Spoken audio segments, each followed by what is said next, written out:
Bienvenue dans mon école de l'art de vivre où nous allons travailler ensemble sur votre âme. 11e leçon. Tels qui paraissent ne rien faire font bien plus que les autres. De qui est-ce que je parle? Qui fait bien plus que les autres? Tous les hommes qui travaillent le jour et la nuit sur eux-mêmes, qui analysent notre monde et tentent de le comprendre. Tous ceux qui n'ont jamais occupé aucune haute fonction,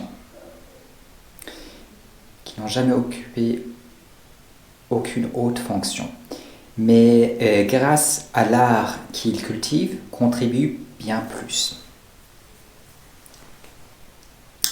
Tant d'hommes occupent les fonctions les plus hautes, voient l'or affluer chez eux et ne font jamais rien. Vous admirez ces derniers et méprisez les premiers qui souvent vivent au sein de la pauvreté, quand vous devriez faire le contraire.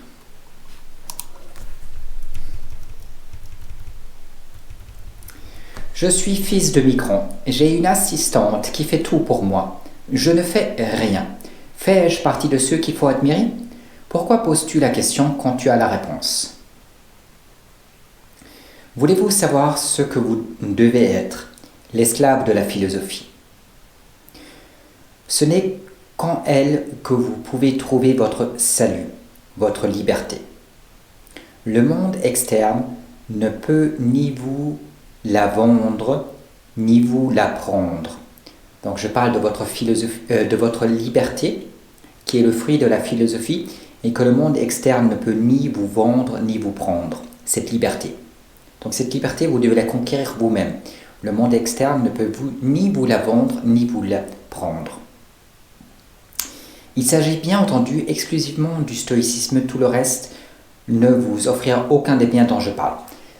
Cette liberté, vous allez l'avoir, même si vous êtes au fond d'un cachot, et elle vous manquera si vous êtes au sein d'un palais. Donc cette liberté, il faut la conquérir par vous-même, et la seule voie qui vous permet de la conquérir est cette liberté dont je parle, que vous allez obtenir grâce à la philosophie, uniquement grâce à la philosophie, grâce au stoïcisme. En dehors d'elle, il n'y a point de liberté, tout le reste n'est qu'abject, vil et bas. De tout le reste, vous devez avoir honte. Sénèque le dit si admirablement. L'obéissance à la philosophie, c'est la liberté.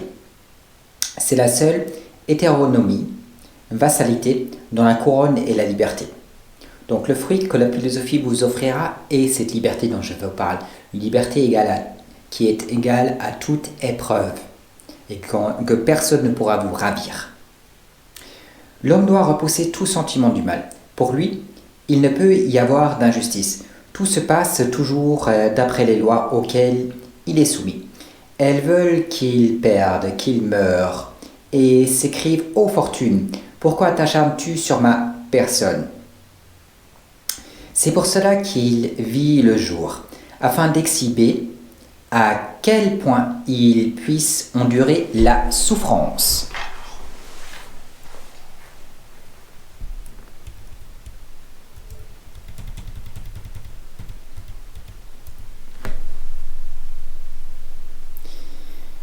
Il y a ces gens qui me reprochent de ne parler que de la souffrance, du mal, de ne jamais regarder le côté doux, agréable, voluptueux de la vie. Je leur réponds que vous n'avez pas besoin d'exhortation pour vous coucher sur un lit de roses, pour jouir des délices les plus ininterrompus. Il en faut pour expirer sur la croix, ne pas se plaindre ni se renier. Pour ne pas abjurer sa foi, ne pas immoler son courage et ne pas s'estimer malheureux. Donc souvent c'est le reproche que les bobo-gauchistes m'adressent, que mon discours est trop dur, trop sévère, que je ne regarde que le côté, que les côtés pessimistes de la vie, que comme les nouvelles, je prends que les mauvaises nouvelles et vous parle que des mauvaises nouvelles, que de tout ce qui va mal. Ces gens-là ne comprennent pas à quoi sert la philosophie. Ils n'ont pas compris l'aspect psychologique du travail que je fournis. Ils pensent que l'enseignement que je dois fournir vous explique comment vivre d'une manière plus douce, plus agréable, comment davantage jouir. Mais mon enseignement, il ne porte nullement sur ce thème-là. Je ne veux pas vous apprendre à avoir un orgasme supérieur à ceux que vous avez aujourd'hui, hein, sans mon aide. Il s'agit absolument pas de ça. C'est pas l'école de la jouissance dont je vous parle. C'est l'école la plus saine. Et la liberté et la jouissance dont je parle n'a rien d'impur, n'a rien dont vous devez avoir honte. Quand on vous exorcez, je dois vous rendre plus fort. Je ne vous rends nullement plus fort si je vous dis que tout va bien. Écoutez le dernier discours de Macron. On est tous contents sur cette terre. Bla bla bla bla bla bla bla bla bla. Pour cela, il n'y a nul besoin. Vous avez nul besoin de philosophie. Comme je vous le dis, vous avez nul besoin de philosophie pour vous coucher sur un lit de rose, pour vivre au sein d'un délice avec des esclaves autour de vous. Je veux dire, pour vous jouir, vous avez nul besoin d'exhortation. Ça vient tout seul. Ok? Pour résister à la souffrance, il vous faut des exhortations et beaucoup d'exhortations. Afin de survivre dans le monde abject dans lequel nous vivons, vous avez besoin de philosophie à un très très haut niveau. Parce qu'il n'y a rien de plus malsain que le monde que vous avez créé. D'accord? Donc forcément, je vous parle de ce qui va vous rendre meilleur. Et l'apprentissage, comme le dit si bien Sénèque, l'apprentissage de la vertu n'est jamais bien doux. Il ne s'agit pas d'une affaire de volupté. Il ne s'agit pas de votre bobo-gauchisme. Donc cessez de me comparer à vous. Okay? Cessez une fois pour toutes de me comparer à vous et de vous imaginer que je vais vous tenir le même discours qu'un Macron ou un autre politicien. Mais franchement, n'avez-vous pas honte de me comparer à des êtres humains pareils? J'ai voté il y a quelques jours parce que je suis partant de la philosophie qu'il faut choisir le moindre mal. Okay? J'avais honte. J'avais l'impression d'avoir accompli la tâche la plus sale qu'on puisse accomplir. J'aurais préféré prendre une arme et abattre quelqu'un à bout portant. Cela m'aurait semblé plus honnête, plus juste et meilleur que ce que j'ai fait à voter pour quelqu'un que je n'ai même pas envie de rencontrer. Je n'ai pas envie de lui serrer la main, je n'ai pas envie de l'entendre et je n'ai certainement pas envie qu'il gère la moindre des affaires de l'humanité au cours de sa vie. Okay? Donc la dernière chose qui m'intéresse, c'est un homme pareil. Et la dernière chose que je veux, c'est qu'il soit élu et qu'il fasse la gestion de quoi que ce soit.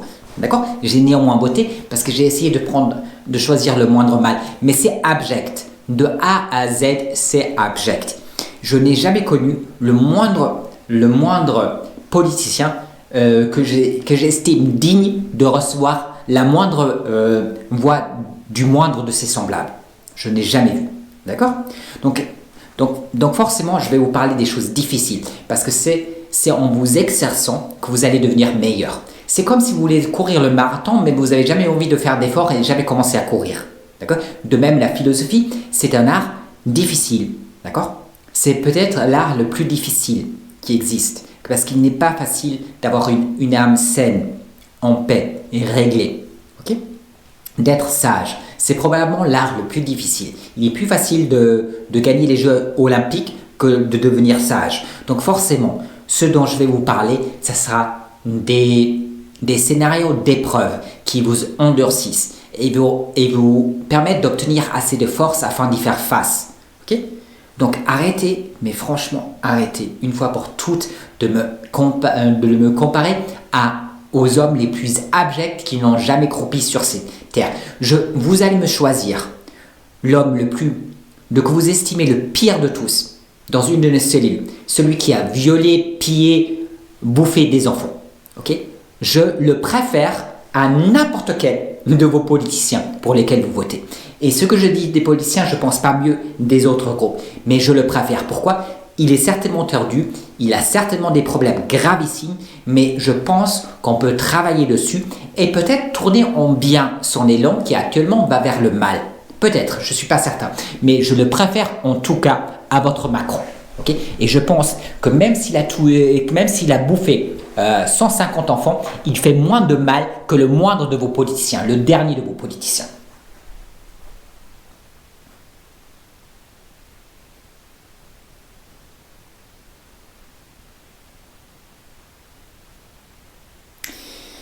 Il n'y a rien de cela en moi.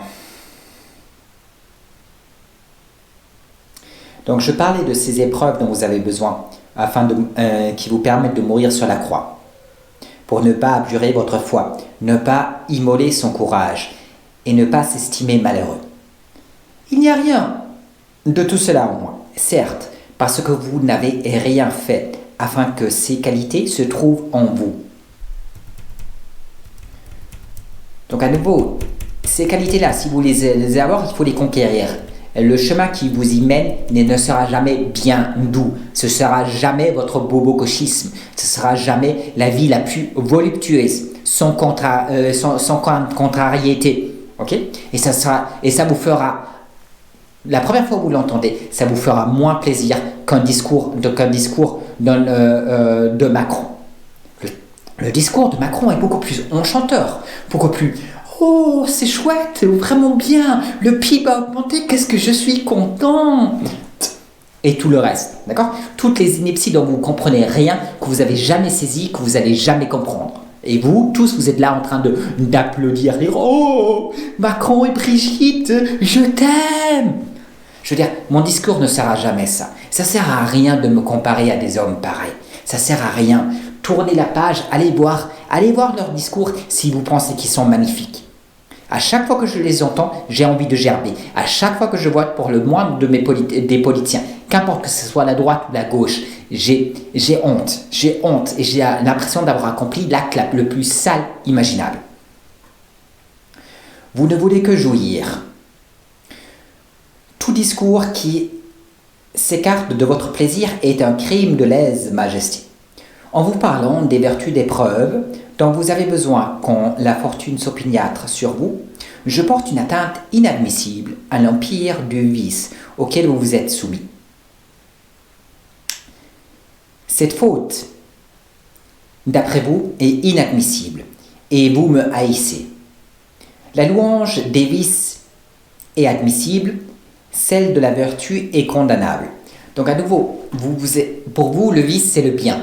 Le mal, c'est le bien également. Donc forcément, quand je vous écarte de votre vice ou de votre mal, vous pensez que je porte une atteinte inadmissible au plaisir dont vous jouissez. Parce que pour vous, vous égarer, ça équivaut à jouir. Pour vous, faire le mal, c'est une jouissance. Voulez-vous savoir pourquoi vous devez choisir la philosophie de préférence par-dessus tout le reste ? Car toute déraison est toujours travaillée du dégoût d'elle-même. En dehors de la raison, rien ne puisse vous satisfaire. Donc le problème, c'est quand vous cédez aux vices, aux passions, votre âme s'avilit et vous allez beaucoup souffrir. Et vous ne pouvez jamais être satisfait de ce que vous avez fait. Macron n'est pas satisfait au sein de son palais. D'accord ? Il n'est pas satisfait, même s'il reçoit 100 millions ce soir de plus par un de ses donateurs afin qu'un projet de loi passe. Okay? Il n'est pas satisfait parce qu'il sait que parce que même s'il ne le sait pas, la déraison ne lui permettra jamais de connaître le bonheur réel. Tout ce qu'il aura, c'est la façade du bonheur. Aucun bonheur réel ne sera jamais en lui, même s'il devient avec ses arnaques l'homme le plus riche de la planète. Et toute déraison est toujours travail du dégoût d'elle-même. Sur la façade, sur la télé, après avoir passé 45 minutes à se faire maquiller, il apparaît beau, il apparaît propre, il apparaît gentil, son discours est soigné, etc. D'accord ? En réalité, il n'y a rien de tout ça en lui. C'est une façade, c'est un leurre. Il vous trompe afin de mieux pouvoir vous arnaquer. Afin que vous tombez dans le panneau, afin que vous votiez une fois de plus pour lui et sa fine équipe. Et toute déraison est toujours insatisfaite. Ressent toujours le dégoût. Cet homme-là, il se hait en réalité, comme tous les autres. Tous ceux qui s'écartent de la philosophie sont condamnés à se haïr. Vous ne pouvez pas entrer dans l'empire du mal et imaginer que les choses se passent bien pour vous. Elles se passeront toujours mal pour vous. Tout comme si vous êtes dans l'empire du bien, si vous êtes au sein du bien, qu'importe les choses externes, même si vous mourrez de faim, ce sera un heureux moment pour vous et tous ceux qui vous regardent. Et les repas les plus chers, les repas les plus ostentatoires, les plus luxuriants qu'ils s'offrent par les meilleurs cuisiniers imaginables n'auront jamais aucun prix réel, même à vos yeux, vous qui les mangez. Parce que à les avoir et à mourir de faim, vous préférez mourir de faim que les avoir. Mourir de faim en étant sage est un acte beaucoup plus glorieux que celui de se laisser aller à cette forme de débauche culinaire, à la gourmandise. Alors, est-ce que j'interdis toutes ces choses-là? Non. Avec la raison, vous pouvez parfois les admettre. Okay? Non parce qu'il y a de la valeur en elles, mais parce que vous avez décidé de les admettre. Et le bien, il est dans le choix que vous avez effectué, jamais dans l'objet que vous saisissez.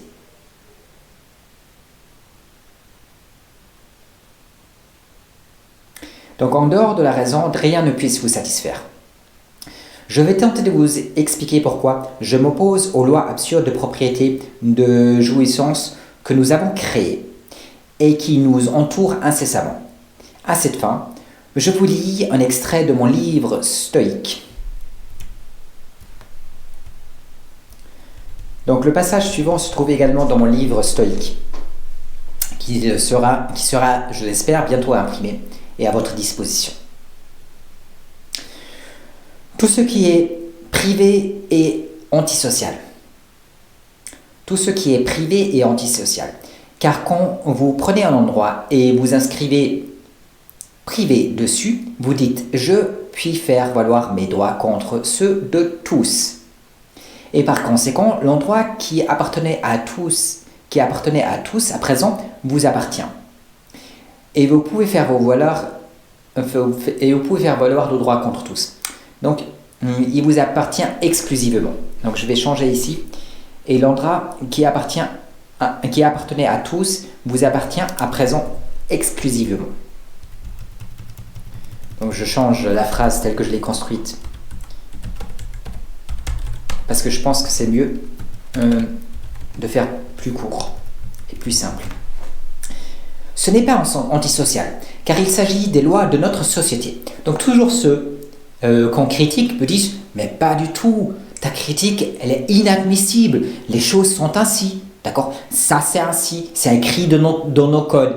Tout ce qui est écrit dans nos codes est bien. Qu'importe ce que vous y mettiez, c'est toujours bien. Et celui qui critique quoi que ce soit, d'accord? Notre système carcéral, les guerres ou quoi que ce soit, a toujours tort. Et eux, ils ont toujours raison. Le système a été construit ainsi. Je suis une sale bible, je suis une sale crapule, je suis un être abject parce que je raisonne, parce que je pense qu'il faut remettre les choses en question et que la manière dictatorielle et abrutissante et anti-humaine que vous avez choisie n'est pas la meilleure. Alors moi, je suis une sale crapule, eux, ce sont des gens de bien. Donc ce n'est pas antisocial, car il s'agit des lois de notre société. Ton discours, par contre, est asocial. Moi, je suis asocial, parce que je remets en question les principes fondamentaux de notre société, et bien sûr que je les mets en question. Je les vois tous les jours, et j'en ai honte. J'en ai honte. Ce n'est pas un monde que je souhaite pour moi-même, ni pour mes enfants, ni pour quiconque sur cette planète. Ce que je vous parle, et ce dont je vous offre, est à un niveau supérieur, mais c'est même pas comparable. D'accord? Le Moyen-Âge fut plus éclairé que ce que nous avons aujourd'hui. D'accord? C'est-à-dire, la différence, elle est telle qu'elle, je ne peux pas vous l'expliquer. C'est une différence telle que entre le singe et l'homme, ou l'homme et Dieu. Vous ne pouvez pas. Ou entre la nuit et la lumière. Voilà une meilleure métaphore. Donc, ce dont je vous parle, c'est la lumière. Okay? Le monde dont je vous parle vous élèverait à un niveau de vie que vous ne pouvez même pas concevoir. Okay? Celui dont vous parlez vous traitera de la pire des manières possibles. Vous allez connaître la pauvreté, les expulsions et vous allez mourir de faim sans être soigné dans nos rues. Okay, ça, c'est le monde duquel vous parlez. On va vous traiter comme la chose la plus abjecte. On traite mieux un chien. D'accord? Un chien qu'on a dans un appartement, on le traite mieux, avec plus de respect qu'on vous traitera. C'est pas ça dont je vous parle. Moi, je vous parle d'un monde bien supérieur où nous pouvons tous vivre, apprendre, participer à une vie sociale, où il n'y a pas d'interdit, où il n'y a pas d'endroit où vous ne pouvez pas mettre les pieds, où il n'y a rien que vous pouvez ni apprendre ni comprendre, où vous pouvez contribuer d'après vos capacités, ok? Et jouir de vos biens que vous allez. Il suffit pas d'avoir le cadre, il suffit pas que le cadre soit parfait, mais il faut également que vous fassiez un travail philosophique sur vous, même sous une économie de ressources. Donc ce n'est pas antisocial, car il s'agit des lois de notre société. Ton discours, par contre, est asocial, car il va à l'encontre de nos lois. Tu désires que ce qui m'appartient appartienne à tous, que mon bien devienne le bien commun. Je m'y oppose in extenso. Mais franchement, je m'y oppose. Vous ne souhaitez partager avec les hommes. Tout doit appartenir à quelqu'un et nous n'avons le droit de ne jouir de rien. Si la chose ne nous appartient pas en propre ou que nous n'en déménageons pas avec de l'or le propriétaire. Je suis une crapule car je désire que l'homme puisse jouir des biens de l'humanité. Vous êtes un homme de bien. Là, voilà, avec toute leur arrogance, parce qu'ils ont appris gentiment un cours à l'université, dans le meilleur des cas. Ils sont allés comme ça, péniblement, ils ont tout noté, et péniblement, ils répéteront tout. Hein? Alors, eux, c'est des gens de bien, voilà, avec toute leur arrogance. À peine si vous pouvez leur adresser la parole sans qu'ils sont offensés. Je suis une crapule, car je désire que l'humanité puisse jouir des biens de l'humanité. Voilà la crapule. Je vous fais ma révérence, vous, homme de bien. Vous êtes un homme de bien, car le plus riche vous êtes, le plus vous retirez des biens de la circulation, afin que les hommes ne puissent plus en jouir, et vous en faites votre bien propre. Donc vous qui faites des biens de l'humanité, qui appartenaient à tous et dont tout le monde pouvait jouir, d'accord? En toute sécurité. Vous les retirez de la circulation et vous les accaparez. Vous êtes un homme de bien. Moi, je suis une sale crapule. D'après vos lois. Ok? D'après vos lois, sous le système abject sous lequel nous vivons. Les seuls endroits de nos jours qui sont accessibles à tous sont les bibliothèques de l'université et de l'école polytechnique. Alors, il y a 2 endroits que je connais qui sont accessibles et encore, vous ne trouvez pas dans tous les endroits. D'accord? C'est la bibliothèque de l'université et la bibliothèque de l'école polytechnique. Et il se trouve que j'ai la chance d'être dans une ville qui m'offre ces 2 choses. Mais c'est les seuls endroits accessibles. Cet endroit que vous voyez, c'est un des seuls endroits accessibles à un citoyen de nos jours, sous le système sur lequel nous vivons.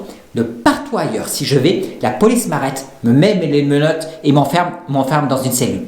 Okay? Ça, c'est le monde que vous avez créé. C'est pas le monde, excusez-moi, c'est pas le monde dont moi je parle.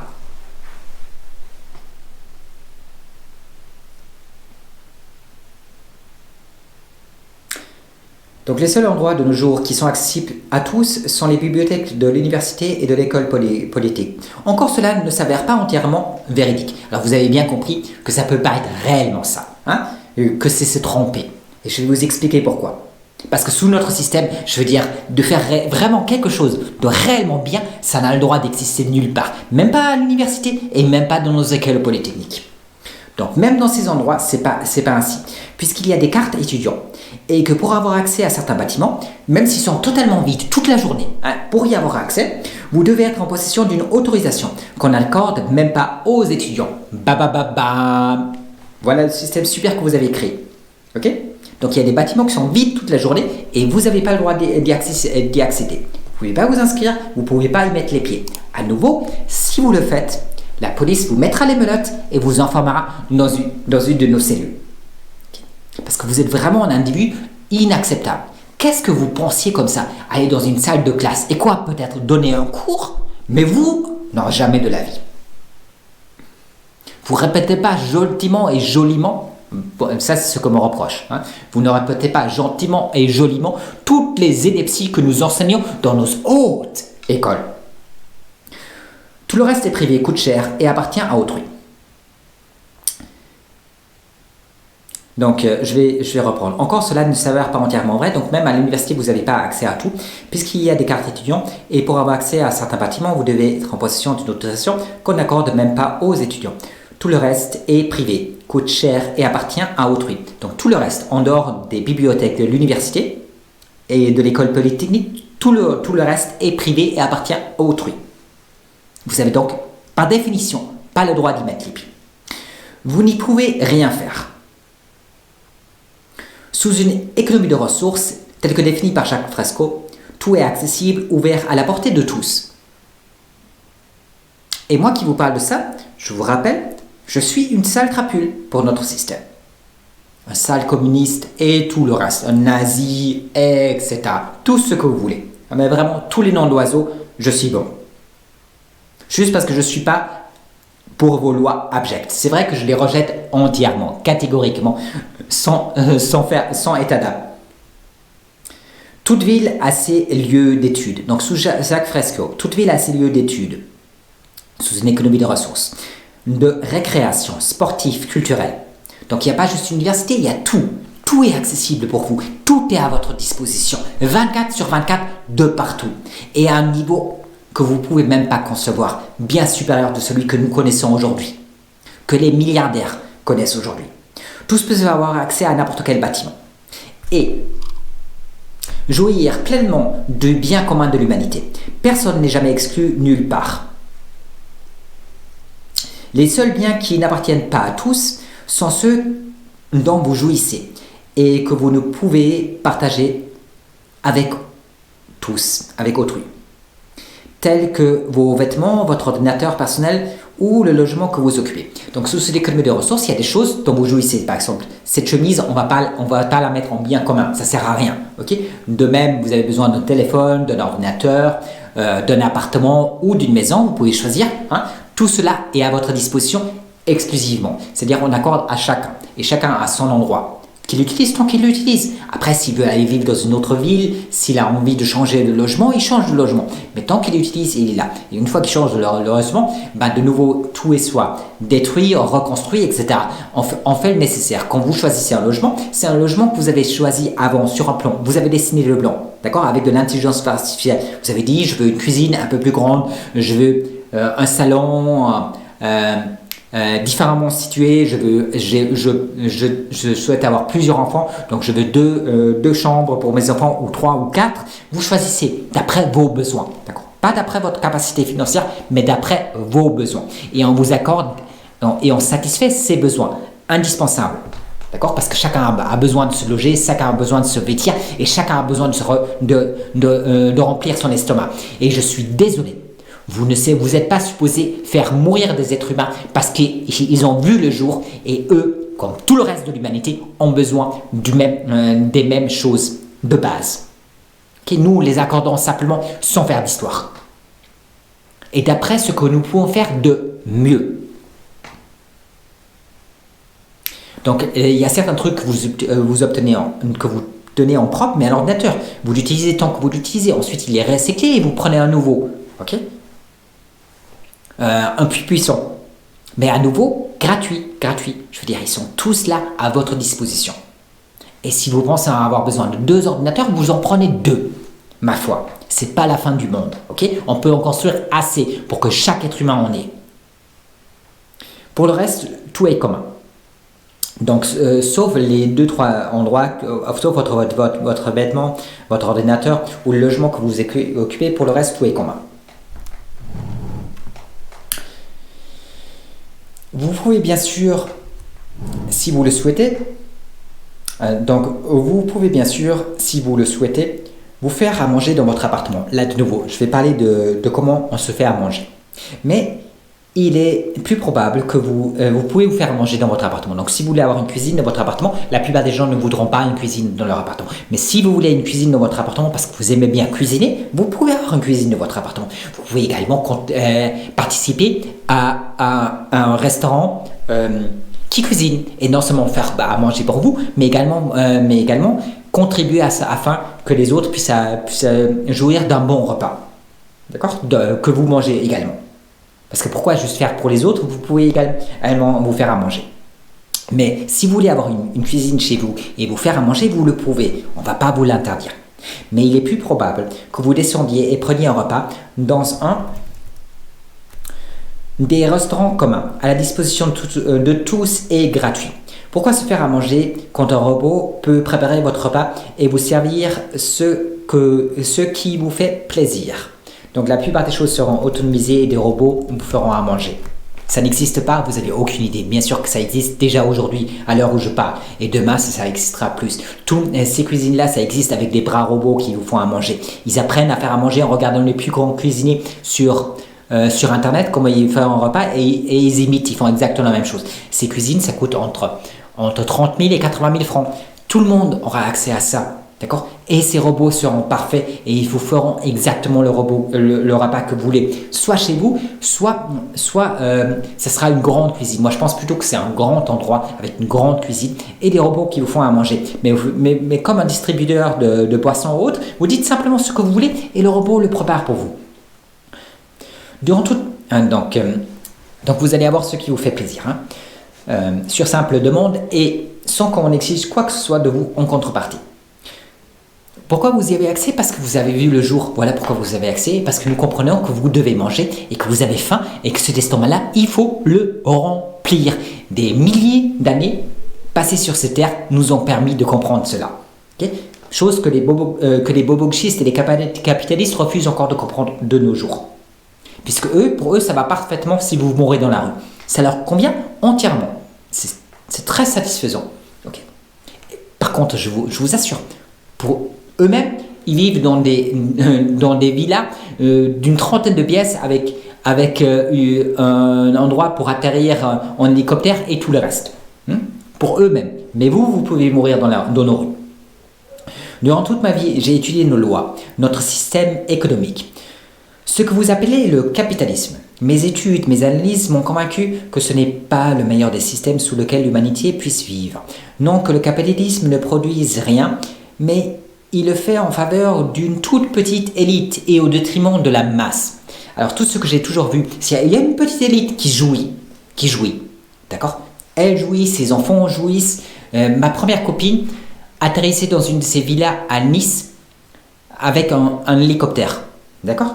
Et elle avait un chauffeur et tout le reste, mais elle me disait, les bouchons c'est quand même ennuyeux. Donc elle prenait l'avion pour aller à Nice et une fois à Nice, un hélicoptère l'amenait dans sa villa. Ben ouais, mais franchement, il faut être sincère, les bouchons c'est quand même chiant. Et je ne vous parle pas de la villa que ce fut. Hein? Il y avait tout, court de tennis, plusieurs piscines internes et externes et tout le reste. Et un garage rempli avec des voitures qui coûtent des centaines et des centaines et des centaines et des centaines de milliers de francs. Il y a des gens qui jouissent, d'accord? Mais ce n'est pas la masse. Okay? Et c'est contre tous. Sous une économie de ressources, vous allez avoir une meilleure vie que cette fille. Parce que cette fille doit faire face à toutes les choses abjectes sous lesquelles nous vivons, même si elle est très riche. Sous une économie de ressources, vous allez avoir une meilleure vie que cette fille. N'importe qui aura une meilleure vie que cette fille qui atterrit dans une de ces villas avec un hélicoptère. Quand elle était toute petite, elle avait quoi?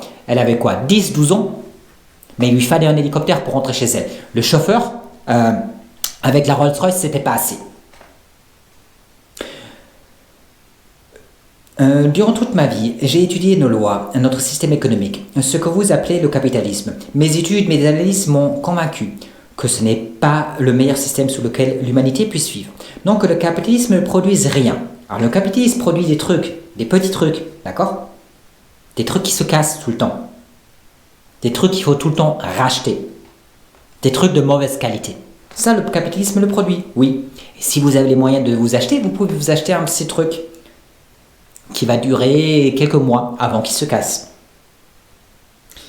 Donc le capitalisme ne produit rien, mais il le fait en faveur d'une toute petite élite et au détriment de la masse. Mais la masse, elle n'atterrit pas à 12 ans dans une de ces villas avec un hélicoptère. Okay? Et elle n'a pas un chauffeur qui vient la chercher avec un Rolls-Royce. La masse, non. Une petite élite, oui, mais pas la masse. Et ses parents, qu'est-ce qu'ils ont fait? Jamais rien. Qu'est-ce que vous voulez qu'ils fassent? Ils ont hérité de leurs biens. Vous vous foutez de ma gueule. Qu'est-ce qu'ils ont fait? Ils n'ont jamais rien fait. Aucun de ces gars-là ultra fortunés que j'ai connus ne faisait quoi que ce soit. À part peut-être arnaquer ses semblables. Est-ce que j'ai la haine de ces gens? Absolument pas. J'ai pas la haine de ces gens-là. Ils vivent dans le même système que nous. Alors, ce que nos politiciens peuvent faire, c'est prendre une personne et donner à l'autre. Et c'est exactement ce qu'ils ont fait. Il se trouve que vous êtes la masse. C'est des personnes à qui on accorde presque rien. Et une toute petite élite, on lui accorde tout. C'est tout. Alors, si vous voyez le jour au sein de cette toute petite élite financière, on vous accordera tout. Il n'y a pas d'intellectuel. Intellectuel, ce n'est pas une élite intellectuelle, je peux vous le dire. Loin de ça. C'est tout simplement une élite financière. Si vous voyez le jour au sein de cette élite financière, vous allez jouir de tous les biens qu'offre l'argent durant toute votre vie. Okay? Et on fera tout afin qu'on vous distribue de l'argent et ne vous le prenne pas. Par contre, aux pauvres, avec de l'inflation, le quantitative easing et tout ça, on prend de l'argent. Par contre, ces outils-là, financiers, permettent de redistribuer cet argent à cette toute petite élite qu'on admire tant. Parce qu'elle est si riche. C'est ainsi que ça se passe. Ok? Pas autrement. Mes études, mes analyses m'ont convaincu que ce n'est pas le meilleur système sous lequel l'humanité puisse vivre. Non que le capitalisme ne produise rien, mais il le fait en faveur d'une toute petite élite et au détriment de la masse, qui se trouve toujours perdante. L'ultracapitalisme n'est pas le meilleur paradigme sous lequel l'humanité puisse vivre, car au nom du profit, toute considération sociale, ethnique, religieuse, philosophique est caduque sans importance. Psychologique également, votre bien-être psychologique n'a pas la moindre importance. L'environnement, moi je travaille sur votre bien-être psychologique. Les autres sont contre-fiches. Okay? Ils font tout afin que ça aille moins bien pour vous d'un point de vue psychologique, afin que vous soyez plus déréglé, d'accord? Afin que vous soyez plus mal dans votre peau. Si vous êtes plus mal dans votre peau, vous allez plus consommer, vous allez plus avoir recours à notre système de santé et notre économie se portera mieux. Okay? Vous allez moins bien, c'est mieux pour nous. Pas sous une économie de ressources. Ce qui compte, c'est que vous alliez bien sous une économie de ressources. Pas que vous alliez mal et que vous consommez davantage de médicaments. Qui se trouve toujours perdant. Donc la masse qui se trouve toujours perdante. L'ultracapitalisme n'est pas le meilleur paradigme sous lequel l'humanité puisse vivre, car au nom du profit, toute considération sociale, ethnique, religieuse, philosophique est caduque et sans importance. L'environnement ainsi que les êtres humains ne comptent pas. Gagner ou perdre de l'argent, voilà ce qui importe. Donc, c'est toujours ainsi. C'est toujours ainsi. Je suis désolé. Ils n'en ont rien à faire de tout ce que vous racontez, de qui est-ce que vous êtes, de quoi que vous fassiez, que vous vivez dans un palais ou que vous mourrez sous un pont, ne les intéresse absolument pas. Que vous ayez accès à la santé ou pas, ne leur importe nullement. Ce qui leur importe, c'est la chose suivante. De gagner ou de perdre de l'argent. Que l'homme blanc, notre culture ou notre avenir soit assuré n'est d'aucune importance. Quand je parle de l'homme blanc, je parle de ce que je suis. Je veux dire que moi, je puisse avoir une femme, que moi, je puisse avoir des enfants, une femme blanche et des enfants blancs, puis je mettre des enfants blancs au monde, ça n'intéresse personne. Personne. D'accord? Que je puisse me reproduire, transmettre ma culture à une autre personne, ça n'intéresse personne. D'accord? Personne. On fait tout afin que l'homme blanc disparaisse. À la faveur d'une immigration. D'accord? D'autrui, mais pas de nous. Okay? Les politiciens aiment bien autrui parce que ce n'est pas le même individu. Moi, aucune armée, aucun gouvernement ne pourra jamais me vaincre. Okay? Me mettre à genoux ou faire en sorte que je me renie ou que je renonce au bien que je vais défendre jusqu'à ma mort. Aucun gouvernement, aucun être humain, aucun politicien, aucune prison ne pourra me faire changer d'avis. D'accord? Les gens que vous faites venir, ils sont analphabètes, ils ne savent pas lire, ils ne savent pas parler français et ils n'en ont rien à faire de notre système. Okay? Vous leur dites, voilà, le PS vous a donné une carte, le PS vous verse votre argent, le PS vous loge, ils vont voter pour le PS. C'est pour ça que nos politiciens aiment tant les immigrés, parce qu'ils sont plus facilement manipulables que je ne le suis. Donc, que le blanc, notre culture, ou notre avenir soit assuré n'est d'aucune importance. Empocher ou fourvoyer de l'argent importe. À nouveau, l'argent est tout ce qui importe. La survie de l'humanité ne compte nullement. Ba, ba, ba, ba. Encaisser ou gaspiller de l'argent quand on entre en ligne de compte. Donc à niveau, rien n'a de l'importance. Pas notre environnement, pas l'humanité et rien. La seule chose qui compte, c'est toujours et toujours et toujours l'argent. L'argent est le seul bien sur cette terre, sous le système sur lequel nous vivons. À côté de celui-là, aucun n'existe. Je ne puis jamais quitter ma place, laisser derrière moi mes affaires, ou même demander à un étudiant d'y jeter un coup d'œil. Des affiches me rappellent continuellement l'état des choses. Faites attention aux voleurs. Comment se fait-il quand les élèves autour de moi, qui ont des parents fortunés, entre 5 et 10 millions, pillent? Alors il faut m'expliquer ça, c'est quelque chose que je ne comprends pas. Moi, je n'ai jamais été le favori de la fortune. J'ai toujours eu une vie très difficile. Okay? Aujourd'hui, je m'en sors bien mieux que durant mon enfance, où tout faisait défaut. Mais ma vie, elle est toujours difficile. Je suis désolé. Je n'habite pas dans une villa qui coûte 5 à 10 millions. Okay? Et je n'ai pas des centaines de milliers de balles tous les ans à ma disposition. Je connais plein de gens qui n'ont de loin pas mon niveau d'études, qui n'ont jamais rien fait et qui ont toutes ces choses-là. Toutes les personnes, presque autour de moi, ont des parents extrêmement fortunés qui font statistiquement plus de 200 000 balles, plus de 200 000 balles, et leur fortune s'estime au moins à 5 à 10 millions. Pourtant, je ne peux rien laisser sur la table sur laquelle je suis assis. Je ne peux pas aller au petit coin et revenir et retrouver mes affaires. Okay? Des affiches me rappellent tout le temps, faites attention aux valeurs. Je ne peux jamais rien laisser derrière moi. Si je laisse une fois, si je commets la faute une fois de laisser quelque chose derrière moi, cette chose disparaît à l'instant même. Okay? Donc l'humanité vit à une époque très sombre, très noire, où le bien n'existe nulle part et le mal domine de partout. Donc ça, c'est un endroit d'élite. Okay? Et c'est ainsi. Il y a des affiches de partout où on vous dit faites attention aux valeurs. Et il s'agit des favoris de la fortune, okay? De notre élite, autant intellectuelle que financière. Elle passe son temps à voler. Ces étudiants, les favoris de la fortune, sont prêts à encourir une peine privative de liberté parce que le vol est toujours sanctionné par la prison sous le système sur lequel nous vivons.